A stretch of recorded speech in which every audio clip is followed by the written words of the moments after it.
Subscribe कीजिए और bell icon को दबा दीजिए ताकि हमारी नई आने वाली वीडियो आप तक पहुंच सके।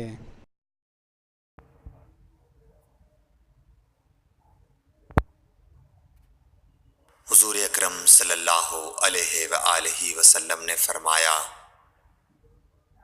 कि वही नाजिल होते वक्त कभी मुझको घंटी की सी आवाज़ महसूस होती है और वही की ये कैफियत मुझ पर बहुत शाख गुजरती है।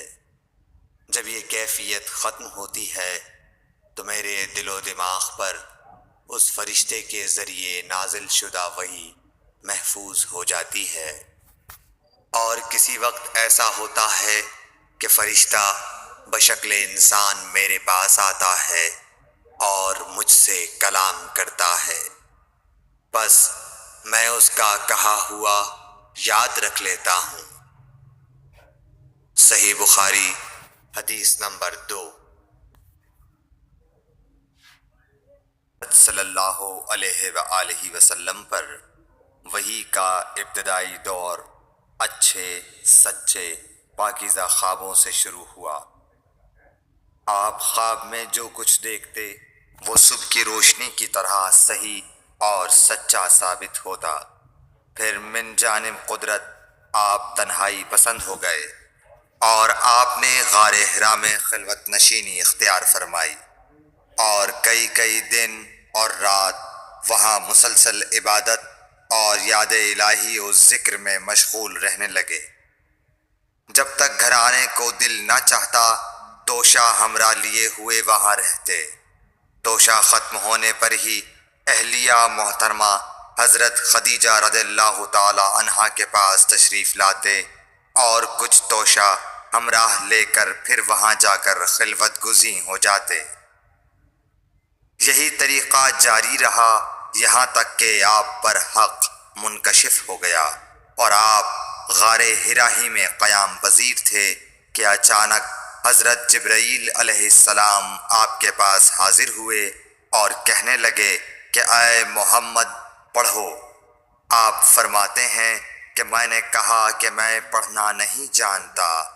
आप सल्लल्लाहु अलैहि वसल्लम फरमाते हैं कि फरिश्ते ने मुझे पकड़कर इतने ज़ोर से भींचा कि मेरी ताकत जवाब दे गई। फिर मुझे छोड़कर कहा पढ़ो। मैंने फिर वही जवाब दिया कि मैं पढ़ा हुआ नहीं हूँ। उस फरिश्ते ने मुझको निहायत ही ज़ोर से भींचा कि मुझको सख्त तकलीफ़ महसूस हुई। फिर उसने कहा कि पढ़। मैंने कहा मैं पढ़ा हुआ नहीं हूँ। फरिश्ते ने तीसरी बार मुझको पकड़ा और तीसरी मर्तबा फिर मुझको भींचा। फिर मुझे छोड़ दिया और कहने लगा कि पढ़ो अपने रब के नाम की मदद से जिसने पैदा किया और इंसान को खून की फुटकी से बनाया। पढ़ो और आपका रब बहुत ही मेहरबानियाँ करने वाला है। बस यही आयतें आप हज़रत जिब्राईल अलैहिस्सलाम से सुनकर इस हाल में गारे हिरा से वापस हुए कि आपका दिल इस अनोखे वाक़ये से काँप रहा था। आप हज़रत खदीजा के यहाँ तशरीफ़ लाए और फरमाया कि मुझे कंबल ओढ़ा दो, मुझे कंबल ओढ़ा दो। लोगों ने आपको कंबल ओढ़ा दिया।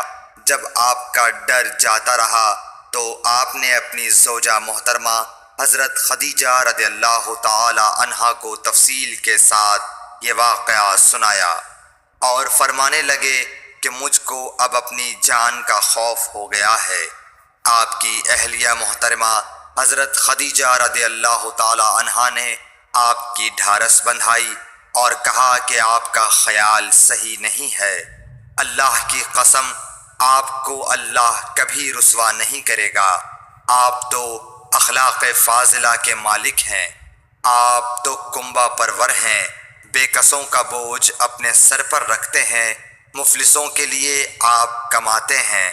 मेहमान नवाजी में आप बेमिसाल हैं और मुश्किल वक्त में आप अम्र हक़ का साथ देते हैं। ऐसे औसाफ़ हसना वाला इंसान यूं बेवक्त ज़िल्लत व ख़ारी की मौत नहीं पा सकता।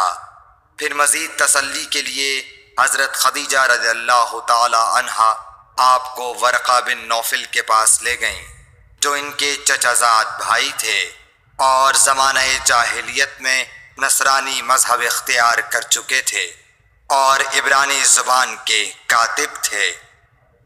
چنانچہ انجیل کو بھی حسب منشائے خداوندی عبرانی زبان میں لکھا کرتے تھے۔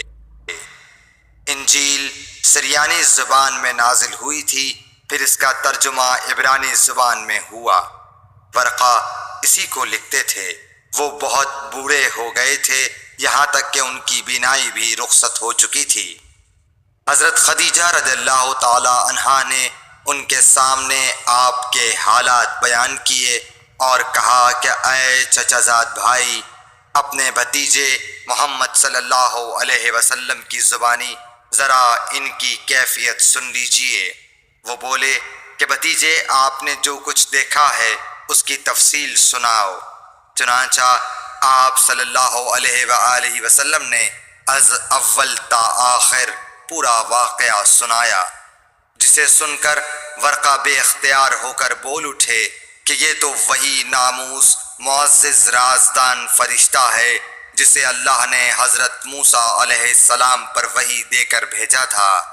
کاش میں آپ کے اس عہد نبوت کے شروع ہونے پر جواں عمر ہوتا، کاش میں اس وقت تک زندہ رہتا جب کہ آپ کی قوم آپ کو اس شہر سے نکال دے گی۔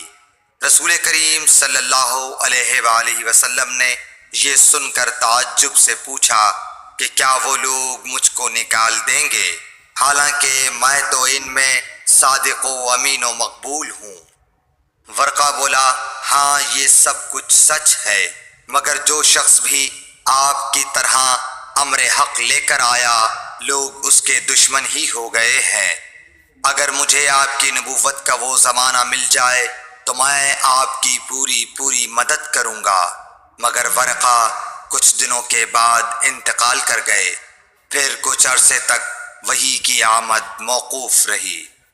صحیح بخاری حدیث نمبر 3۔